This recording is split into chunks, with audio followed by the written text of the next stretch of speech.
Hello everyone, আসসালামু আলাইকুম। কেমন আছেন সবাই? আশা করছি সবাই ভালো আছেন। আলহামদুলিল্লাহ আমরাও ভালো আছি।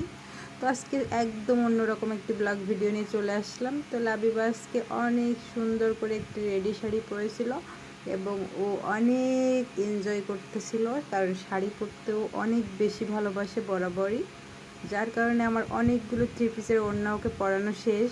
তো অ্যাট লাস্ট ওর জন্য রেডি শাড়িটা তৈরি করেই ফেললাম। আর রেডি শাড়ি ওর ভীষণ পছন্দ, আর ও শাড়ি জিনিসটা অনেক বোঝে। আমি যদি ওকে বলি এটা তোমার শাড়ি, তুমি পরতে চাও, তখন ও বলে হ্যাঁ আমি পরতে চাই।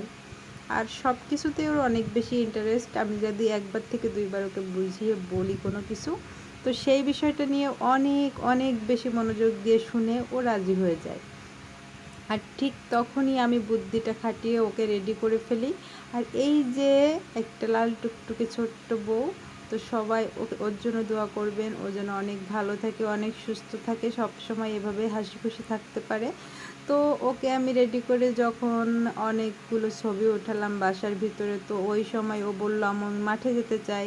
তো সাথে সাথে যেই কথা সেই কাজ, আমি ওকে মাঠে নিয়ে চলে গেলাম। আর মাঠে যে অনেকটা সময় আমি আরও কাটালাম। তো ঠিক ওই সময়টা অনেক রৌদ্র ছিল মাঠে, তারপরেও ও একটু ঘামতেছিল না, কোনো মানে আবদার করতেছিল না, আমাকে কিছু বলতেছিল না, বা এরকম বলতেছিল না আমার গরম লাগতেছে বাসায় চলো।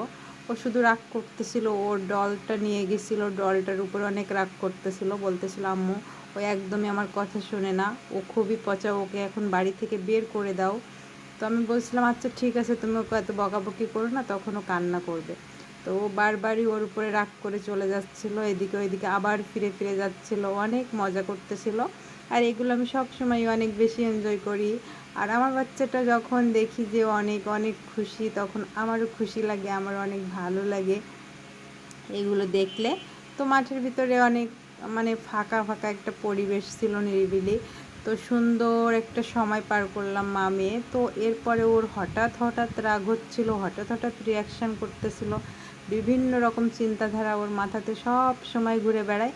এই যে হঠাৎ আবার তার রাগ হয়ে গেল। এখন রাগ হওয়ার কারণটা কি সেটাও আমি জানি না। আমি বারবার বলতেছিলাম তুমি এত রাগ করতেছো কেন। তো আসলে বিষয়টা হচ্ছে ওর হয়তো গরম লাগতেছিল, যেটাও বলতে পারতেছিল না, কিন্তু ওর ডলের উপরে অনেক বেশি রাগ করতেছিল, অনেক বেশি অভিমান দেখাচ্ছিল, বারবার ওকে বলছিল যে আমি তোমাকে আজকে মেরেই ফেলবো, তুমি একদমই আমার কথা শোনো না। ও কিছু একটা বলছিল, যেটা আসলে ডল তো আর কথা বলতে পারে না, তো সেই কথাটা কেন ও বললো না বা কেন শুনলো না, যার কারণে সব রাগ ওর উপরেই দেখাবে। অ্যাট লাস্ট ওর পছন্দের ফ্যানটাও পাড়া দিতে শুরু করলো। তো আমি বললাম না এটা করতে হয় না মা। তখন ও একটু বলল আমাকে যে আম্মু এটা আমার বুবুজান দিয়েছে, এটা আমি নষ্ট করব না। বললাম না এগুলো করতে হয় না মা, এগুলো পচা কাজ। তো তখন ও বললো আচ্ছা ঠিক আছে আম্মু, আমি আর এগুলো করব না।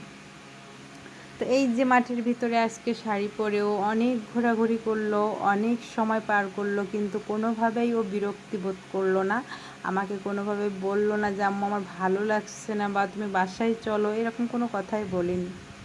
তো ও মাঠে বরাবরই যায় খেলার জন্য, আর আজকে একেবারে ভিন্নভাবেই গিয়েছিল। অনেকগুলো ফটোশ্যুট করলাম, এরপরে ওর অনেক ভিডিও করলাম, কিন্তু ও মাঝে মাঝে কোনো কথাই শুনতেছিল না, মানে দূরে চলে যাচ্ছিলো, যার কারণে ভিডিওগুলো মাঝে মাঝে রোদ্রে গেলে এরকম দেখা গেছিলো যে আমি বুঝতেই পারতেছিলাম না ভিডিওটা কেমন হচ্ছে।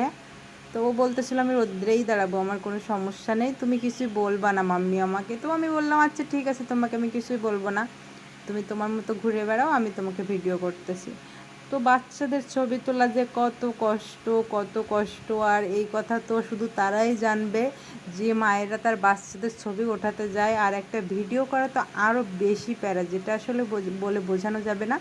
তো এই যে ও সব সময় নিজের মতো চলতে পছন্দ করে, নিজের খুশিতে থাকতে ভালোবাসে, নিজের মতোই সব কিছু করতে ভালোবাসে। তো আমি ওকে যতবারই বোঝাই না কেন, ওর যেটা ভালো লাগবে সেটাই করবে। তো আমিও ওর পছন্দের কোনো হস্তক্ষেপ করি না। তো এবার একটু রোদ লাগছে, তার মুখে হাত দিচ্ছে আর বলছে উফ কি রোদ, কি রোদ্রে বাবা, আমরা আর পারি না রোদ্রে। আমি বলছি আচ্ছা ঠিক আছে তাহলে চলো আমরা বাসায় যাই, কিন্তু তখনও সে নাকচ করে দিল, বলল না আমি বাসায় যাব না, আমি মাঠেই থাকবো। এরপরে তাদেরকে নিয়ে সে সময়টা কাটানো শুরু করলো, তার ডলটাকে নিয়ে একটু খেললো, খেলে আবার যাচ্ছে মার দেওয়ার জন্য একটা লাঠি খুঁজতে। তো লাঠিটা পেয়ে গেল, এরপরে পাতা নিয়ে খাওয়াচ্ছিল, যত্নও করে, মারধরও দেয় মায়ের মতো। বলে আমি তোমার মা না, আমার কথা শুনতে হয়, বোঝো না তুমি? এভাবে ও সারাক্ষণ একা একা খেলতে থাকে। ও সব সময় ওর ডলগুলো নিয়ে খেলে, ওর রান্নাবাটির খেলনা নিয়ে খেলে, কিন্তু কখনো আমাকে এতটাও বিরক্ত করে না যতটা বিরক্ত করার কথা একটা বাচ্চার। সো বন্ধুরা, আজকে লাবিবার সুন্দর একটা রেডি শাড়িতে কেমন লাগলো সবাই অবশ্যই ওর কমেন্ট বক্সে জানাবেন। আজকে ভিডিওটা এই পর্যন্তই। আল্লাহ হাফেজ।